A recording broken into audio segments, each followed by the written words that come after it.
about like that whole tug of war thing. Mm-hmm. Okay. And I know you mentioned that also it feels like sometimes when you have disagreements, like we do in relationships, you're supposed to have a disagreement. Okay. We all know, here's the thing. Mm-hmm. Let's say we do have a woman who is operating and leading in her femininity. Okay. Yeah. And we have the man. So we have the natural balance. It's still going to be difficult because it's just two human beings. It's two imperfect people trying to make something work. But it does present more challenges when you have the man, such as yourself, and then if I'm leading in my masculinity, and it comes to now we have to settle a disagreement. Yeah. But neither one of us wants to back down. You know what I'm saying? And when it comes to that challenge, one of the challenges that you may come across, like we talked about it, when it does come to women who are leading in their masculinity, now you're having a disagreement with your man. But any disagreement is an instant battle. It's an instant challenge, you know? And as a woman, you cannot back down. And when I say back down, that does not mean that you have to agree with him and you cannot voice your opinion and all of that. When I say back down, it means if you are having a disagreement with your man and you in his face like, you know, like a man, like a dude or whatever. So when I say back down, I literally mean physically back down. That does not mean take your opinion away. That does not mean silence your voice. It means physically soften your demeanor. Get your hands out of his face. Put your hands down. Curl up on that couch. Like, how can he really argue with you and you curl up on that couch like this? You know, and you can still, here's the thing. If David and I were together, I could still completely, let's say I 100% disagree with him.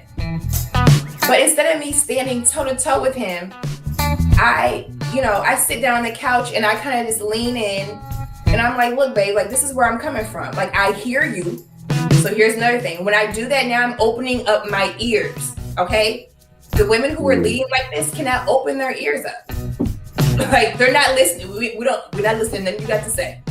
Okay. Now I'm sitting down. I'm softening, like physically softening my body. Even if inside, if I'm like, you know, I'm physically softening my body. And now you're not like, I don't feel like you're my opponent. Okay. So now I can open up my ears.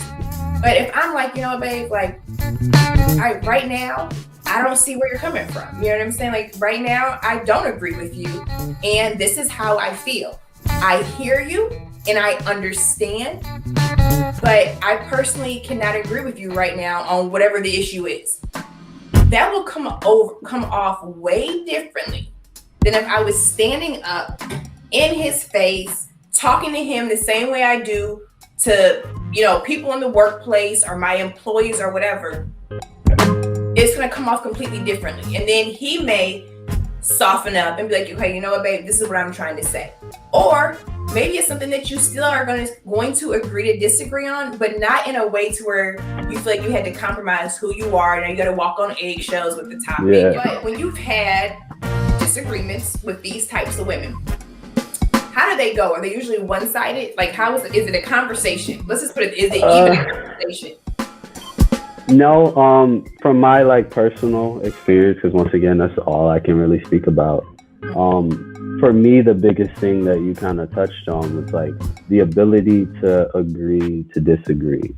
I often, and I'm not perfect by any means. I've been escalated my fair share of arguments, you know, even if I'm not like a yeller or whatever, like I've completely discredited my partner's point of view out of spite. Like, we've all been there. I would like to think in this day and age, I don't, you know, at this stage of my life. But for me, the ability, like I was saying, the ability to agree to disagree is very important, simply because those arguments typically turn from a small, minor disagreement to where if you have someone particularly like, say in their workspace, they have to really try hard to verbally assert themselves or to get their points across. And like, they can't flip that switch from work to relationship. A small disagreement, like if we're arguing about if I think the pen that you're holding is purple and you think it's blue, and I'm like, hey, like you said, I hear you, I hear what you're saying, I see your points, but like to me, I see it as purple. But then now it's like, oh, you see it as purple, like now you're like offending me. Like they take it like so personal because you won't concede to their thoughts, viewpoints, or the objective that they're trying to come across. And like, so even at points to where I would have conceded and been like, hey, I see you, I just don't agree. And it's like, no, I'm going to die on this hill. Like until you say that this pen is blue, we're gonna sit here. That's kind of been my experience with that. And then you almost, to the degree, you'll forget what you're arguing about.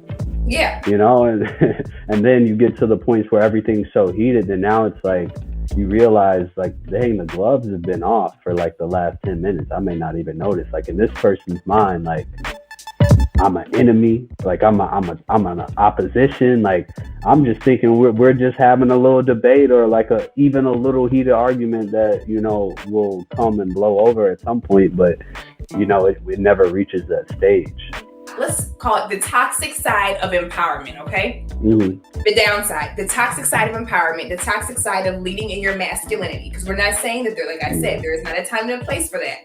But when it becomes toxic, when you can't turn it off. And when it starts to interfere with relationships and you cannot have a healthy romantic relationship, okay? So when it comes to this challenge and they can't even agree to disagree, it's because it's like, I have to be right and I want you to know that I'm right, okay?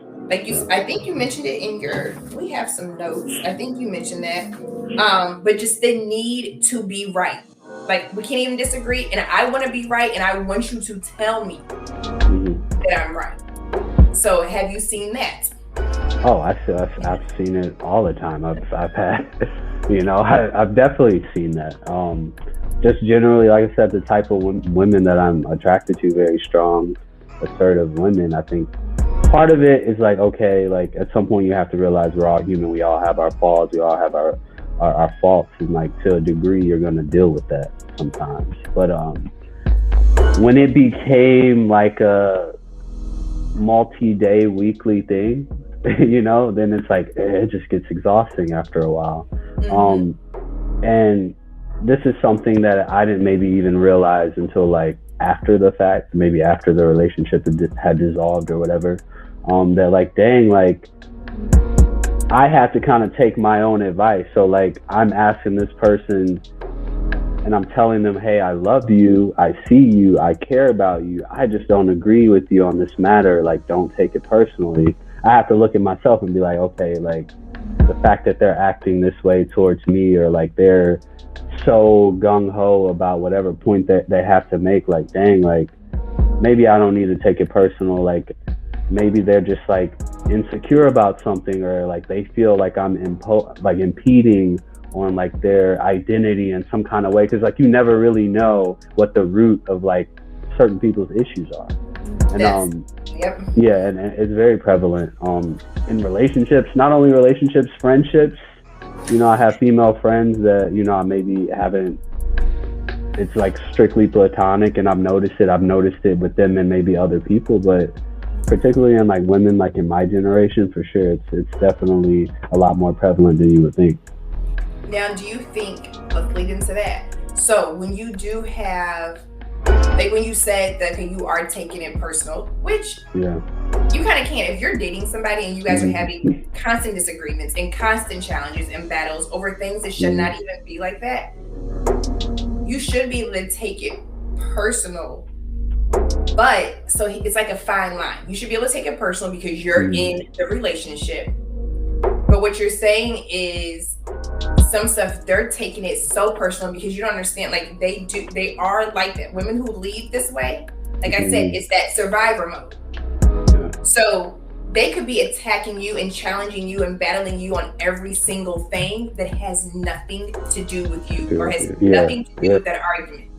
But then it's like, okay, is that your job now to go and uncover every woman that you come across who has this armor on, because now I'm going to be so strong, because it'll also, yes, I will be able to, achieve my goals or whatever, but it'll also protect me and keep me from ever getting hurt again. Usually women that operate like this have the unresolved hurt.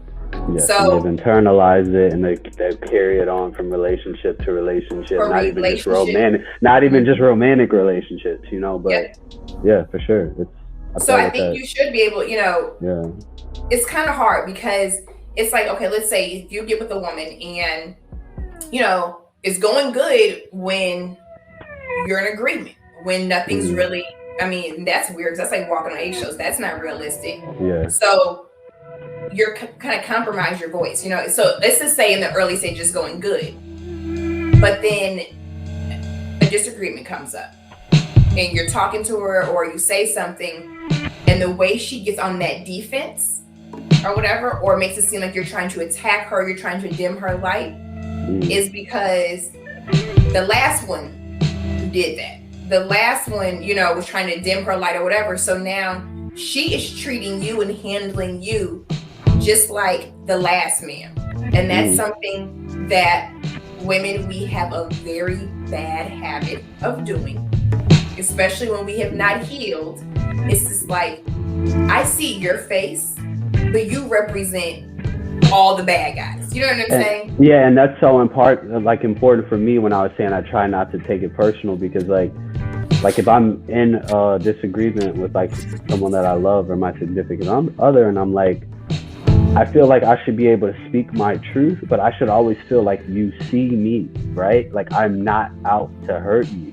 Like I'm not your enemy. Like I don't have a weapon. I'm not out to get you.